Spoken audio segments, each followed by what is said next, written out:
Alright guys, welcome back to Everyday Matt Poops, and today we're going to be reacting to a horrifying video called 3 Disturbing Children's Drawing Horror Stories Animated. And I'm not really looking forward to this because I'm going to poop my pants.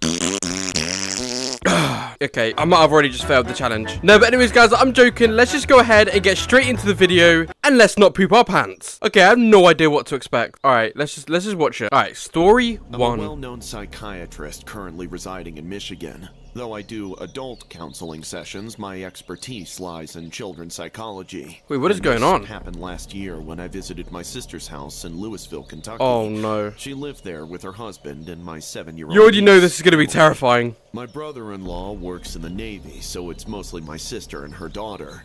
Emily has always been... Oh, hell no, why does she look so scary? Whenever I would visit, she looks like a whole triangle with hair. Like a sloth around my neck, making all kinds of demands. But this time, I noticed something strange. I was sipping the hot coffee when Emily's school bus pulled over. I was getting ready to get showered with pampering and soft giggles of Emily when she walked in with her school bag. She seemed strangely quiet and pale. She didn't even notice me and went straight to the room. What's wrong? Did you scold her? My sister answered no and began to cry.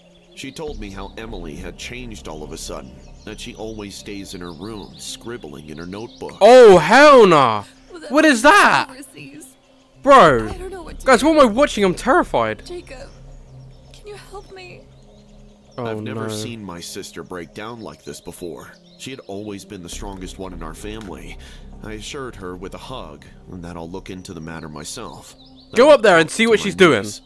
After dinner, I sat down with Emily in her room. I watched her take the life out of her black crayon to make never-ending circles on white paper. You sure love to draw, Em?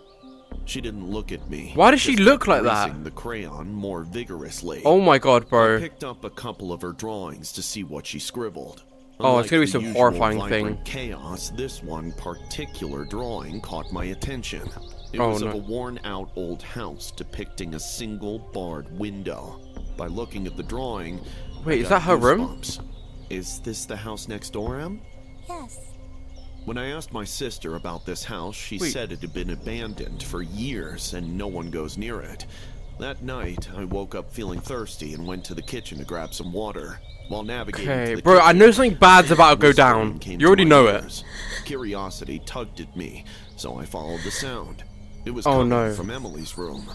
She crying? The door, I found Emily staring out her window and whispering creepily. Oh, hell no. Decipher what she was saying, but her small fingers. Oh, no, bro. Take her to the mental asylum or something. Glass. Her lips mumbled so fast that it seemed like my niece was possessed. Bro, she definitely is. Like, what? I placed a comforting hand on Emily's shoulder.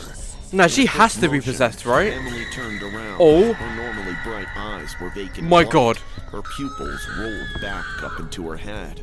A terrifying smile stretched across her pale face. Oh, hell no. Just as abruptly, she fell on the floor. All of a sudden. Bro, call the police or something, bro. What you do? I would literally be on the phone to the police straight away. 911, we have an emergency. My daughter's being weird. That's exactly what I would say. She just fainted. My sister and I rushed to the nearest emergency room. At the hospital, Emily was burning with fever, her tiny body shivering. Oh, so in the hospital now. She just kept repeatedly saying, I saw him. I saw him. What the hell? The house. Yo, she has to be possessed. The abandoned house, Emily's drawings, her terrifying state, they all started to form a disturbing picture. Telling my sister to stay by Emily's side, I decided to take a look at the house next door. Something told me my answers would be there. He's about to get, like, possessed or something himself. Bro, this is the worst mistake he could make right now. Cobwebs and dirt was covering the furniture, and any traces of life were lost. What the hell? The air felt heavy. Why would you go in there? I walked to the room upstairs. Yo, why would you go? The one with the barred window. I pushed open the door while dust rained over me from the ceiling. Moonlight shined through the window. Oh no, I'd leave. See, this is where I'd leave. Yo, this is where I'd leave. This is where I'd just be like, you know what? Yeah, I'm gone. See you later. And I'd be gone. For me to see clearly, and that's when my heart stopped. A woman's lifeless pale body was lying on the floor. I couldn't see her face, but her lifeless, bony hand stood evidence that she had been dead for quite some days. I almost threw myself up and ran till I lost... Wait, hold on. What if that is the daughter? Like, maybe, like, that's her body and she's been killed and now she's in a new body that's possessed? I don't know if I'm spitting. Guys, am I spitting? I don't know. You have to let me know. My breath. Once the cops arrived at the scene, they told us that the woman's name was Janine, and she had been missing for 2 weeks. Her parents said that she had ran away with her boyfriend from a frat party. It unfolded that her boyfriend brought her to this abandoned house in a heavily intoxicated state. The guy must have tried to take advantage of her. When she said no, he hell no. her for life. After Emily got a little bit better, the cops questioned her about this house and my poor niece broke down crying. Emily told the cops that she saw a man hurting a girl from her window a couple of days back. Eventually, the cops traced Janine's boyfriend, and my niece shifted back to her normal, cheerful self in no time. Sometimes it scares me how secretive kids can be, but then again, as adults, we must listen to them. Yo, that is terrifying. I mean, at least she's all good now, but like, bro. Yo, guys, we're gonna watch every single one of these stories. So there's 3 stories, and we're gonna find out which one is scarier. So, alright, we're on to the second story now. Moving to Manhattan was supposed to be a fresh start for us. Julie, Timothy, and I were finally settled in our new flat, 21 floors up, with the cityscape sprawled beneath us. Is this New York City? Like New York. Come true, and we were concrete jungles where dreams are made of... Okay. Sorry, guys. I need to stop myself. About the future. Timothy was a shy kid. Timothy, is that the minigames kid? But his mom was stoked that he would become a great artist when he'd grow up. Yo, hold on. Why are their eyes like that? Their eyes are like bulging out of their heads. What the hell? He'd spent hours scribbling in his new drawing book. Mountains, waterfalls, giant dragons. Oh, hell no. Had always been imaginative. It's another cartoon horror story. Work began to tell a different story. It started innocently enough. Timmy would draw scenes from our house. Family dinners, game nights, etc. But there was always... Bro, their eyes are freaking me out. Can you, like, not make their eyes, like, bulge out like that? Bro, come on. An additional figure in his sketches. A man with red eyes. Is that Mr. Potato Head? And a thick, unkempt beard. Oh, what the hell? When we asked him about the strange figure, Timmy would simply say, "It's Angel. He lives under my bed." Julie what the hell? And I brushed it off as an imaginary friend, a phase he would outgrow.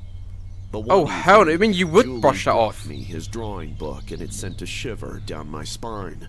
It depicted our bedroom, with Julie and me asleep, and the same red-eyed figure standing over us. Yo, guys, if you ever see any kids in your class drawing some scary stuff, just know they could be up to something. I mean, bro, this is terrifying. Julie tried to laugh it off, saying, "Kids and their imaginations, right?" Oh, hell no. But the unease had already settled deep within me. Soon, Timmy's drawings grew more disturbing. One showed me working on my laptop late in the night, with the angel peeking from behind the door. Oh, hell no. Another captured Julie in the shower, with the angel peeping through the crack in the door. I blamed That's Timmy's weird. vivid imagination, but Julie pointed out that even the color of her shampoo bottle was the same. I sat Timmy down one afternoon, holding one of the drawings. "Timmy, where do you see Angel? Is he really under your bed?" "Yes, Daddy. He says he likes our home." That night, I checked hell no. bed Oh, he's actually gone searching. In hand. Nothing. I even checked the closets, behind the curtains, every conceivable hiding spot. Wait, maybe he can't see it and the kid can? But empty spaces and shadows. That could make sense. I couldn't shake the feeling of being watched. Then, oh my God, bro. dreadful morning, our world shattered. Julie and I woke up to find Timmy's bed empty. Panic surged through us as we tore through the apartment, calling his name. Bro, I'd be terrified. I wouldn't even know what to do with myself. I would just be like, yeah, you know what? Screw your imaginary friend. We're just gonna get out of this house and we're gonna go live somewhere else. You know, screw this new city we just moved into. We're going to Ohio. Yeah, we're not going to Ohio. Don't worry. The windows were shut tight. We were on the 21st floor, so he couldn't have climbed out. The main door was locked from the inside, and he couldn't yet reach the latch. Then where did our son vanish? He vanished? Yo, hold on, wait. Why have we got an ad, bro? Skip this ad. Hold on, wait. Are you telling me they can't find him? Immediately, as they arrived, they began a thorough search, combing through every inch of our flat. Yo, he's... Yo, Julie what the was hell? in tears. The officer searched, questioned, and hypothesized, but there was no sign of our son. Nah, that's One of the terrifying. officers named Detective Harper took particular interest in Timmy's drawings. He studied each one carefully. This Angel, your son mentioned him to you? Yes, he said that Angel lived. Yo, she looks terrified. We thought it was just a figment of his imagination. Harper's expression turned grim. We need to take a closer look at the bed. The officers pulled the bed out and started removing the wallpaper, which suddenly revealed a small, false space behind it. My heart pounded as they pulled back the wooden slats, revealing a narrow cavity leading into the darkness. How does that even Harper's occur? What? flashlight beam revealed a shocking sight. It was connected to our neighbor's apartment. They burst into the neighbor's flat. A certain So the Mr. neighbors have something to do DeSantos, with this. And there, in a cramped, Oh, hell dim no! room, Yo! So the monster under the bed is their neighbor? What? Yeah, they're cooked, bro. He's cooked, bro. He's going he's going straight to prison, bro. Oh, hell was no. Timmy. He was sitting on the floor, nibbling on a slice of cheesecake, looking dazed but unharmed. Beside him, a man who fit Timmy's drawings perfectly. Big belly, unkempt beard, and bloodshot That does fit. eyes stared blankly at us. DeSantos, you're under arrest. DeSantos didn't resist. He just smiled, a sickening, knowing smile that made my skin crawl. As the officers led him away, I gathered Timmy in my arms. Oh my god, trembling bro. Why is he with looking like relief that and for? horror. He's like so creepy. Later, we learned the full story. DeSantos had been sneaking into our apartment at night through the hidden passage. What? He had befriended Timmy, feeding him cheesecakes and earning him trust. He got a kick out of watching us to fulfill some sadistic, voyeuristic tendencies.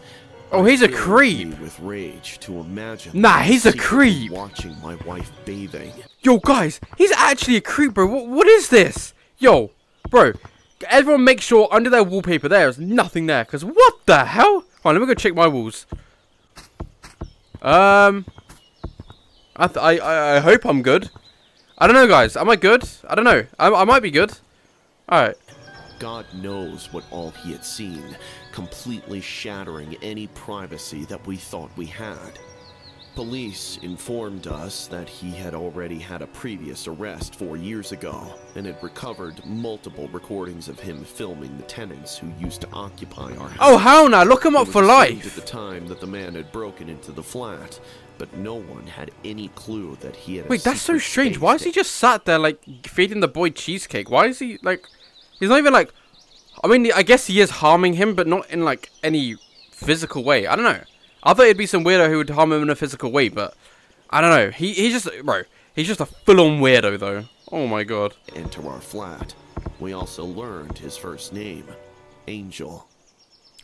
Wait, oh, yeah, Angel's, We like... were- Yeah, that's what the drawings were called, right? That's what he called them? Angel? Something like that. I don't even know.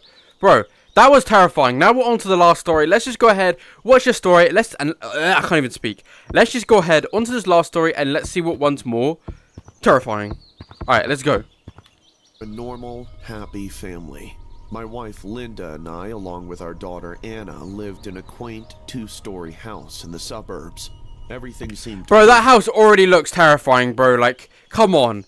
Something bad is obviously going to go down in this house. Like, look how terrifying it is. It's in some, like, spooky neighborhood with some spooky clouds and... Nah, I'm good. I'm good. Surface level. Until the day Anna's teacher, Mrs. White, assigned a harmless project that changed our lives forever. Anna had always loved drawing, and her colorful... Oh my god, bro. These kids in their drawings. ...her door like medals.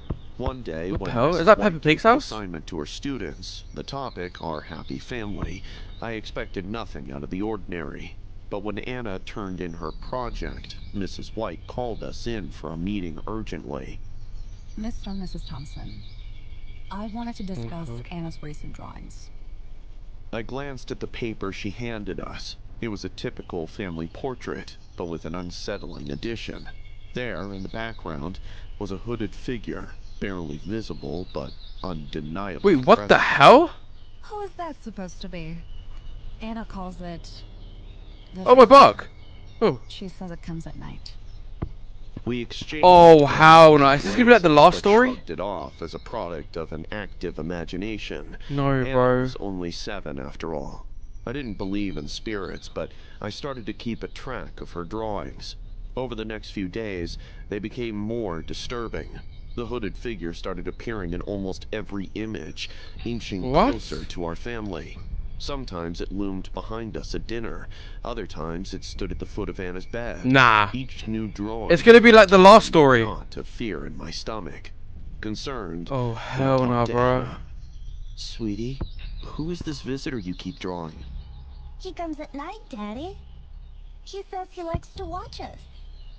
Her innocent tones sent chills down my spine. I tried to dismiss it, but Linda couldn't shake the feeling that something was wrong. Nah. That night, we heard noises coming from Anna's room. We found her sleepwalking in her room while she sang a rhyme, clutching to fresh drawings What? with her hands. It showed the visitor standing right next Is to she like her casting bed. a spell? As I looked at the place, suddenly the lights in the room started flickering. Oh That no. was the last straw. Linda pulled her out, and the very next day I installed cameras in her room, hoping to catch any signs of what was disturbing our daughter. The next afternoon, Linda showed me the drawing. The visitor Bruh. was wearing a ring with a big red ruby in it. Coincidentally, Linda's ruby ring had been missing for a few days. Wait, so he's stolen it? We saw nothing unusual. Then, as we reviewed the footage on the third one, our blood ran cold. Oh no. The camera became grainy. We suddenly saw Anna's bed cover slowly lift and settle back down as if someone was... Bro, why have you got an ad, bro? I'm trying to figure out what's going on. Yo, guys. Okay, now let me skip this. Alright. tucking her in. What the The hell? room seemed to have grown cold. Nah. Because we could see Anna's breath in the air like a mist. It was What? impossible because we were in summers. Then, finally, the cloaked figure appeared, standing by Nah. Anna's bed. It was translucent, almost invisible, but it kept oscillating front and back while standing in its place, as if watching her. And then, it suddenly looked towards the Oh, no, camera you're screwed. before instantly vanishing. Linda used to visit our community church on Sundays, Bro. so she showed the footage to the pastor, desperate for any help. What he told us was chilling. The man who lived there before us, Harold Grayson, was a mentally disturbed man who believed that he was the key to a battle between the angels and demons. Oh He no. was infamously Bro. spotted in a gray Bro. robe buying odd items from local community stores, which he used. I mean, bro, I would not move into a dodgy house in the first place. Like, looking at the neighborhood, bro, it looks terrifying. So, I wouldn't even live there in the first place. for some rituals. One day, he was Where's he caught got loading gasoline? lots of cans of gasoline behind his truck. When What? the police inquired, he said that he had to burn the church down because the devil lurks there. Police broke into his house and found that he was Wait, performing what? rituals and storing dead animals in his refrigerator, which he planned to burn with the church to cleanse the place of spirits. He was arrested and later put in a Whoa, mental whoa. institution, and no one had seen him since. What the hell? Linda and I packed our bags and decided to move away immediately. We decided to stay with relatives until we could sell the house. Before leaving, I saw that Anna kept looking back towards her bedroom, so I asked her what it was. Anna, do Bro. you still see him? Anna nodded, her eyes teary. He says he has returned your belongings. I rushed my family out towards the car without stopping to look back at Nah. the house. Strangely, as soon as I put my hand in my pant pocket to pull Yo, out that's the the car ring, that's the keys, ring. I found Linda's ruby ring there. My eyes were wide in shock. I looked back towards the house. The light in Anna's room suddenly lit up for a few seconds. Wait, is before he angry turning that he off hasn't got the again. ring? We never returned to that place. I mean, bro, me personally, I would never return to that place. Like, what the hell? Bro, I'm not gonna lie, all of these have been extremely scary, but I want you guys to let me know what one was the scariest one down below. So, I have a feeling, I think that last one was the scariest one, right? That one was quite scary. Or the second one. I don't know. Anyways, guys, let me know down in the comments. I'm gonna go ahead, leave you guys now, and peace. Peace. Okay, bro, what am I doing?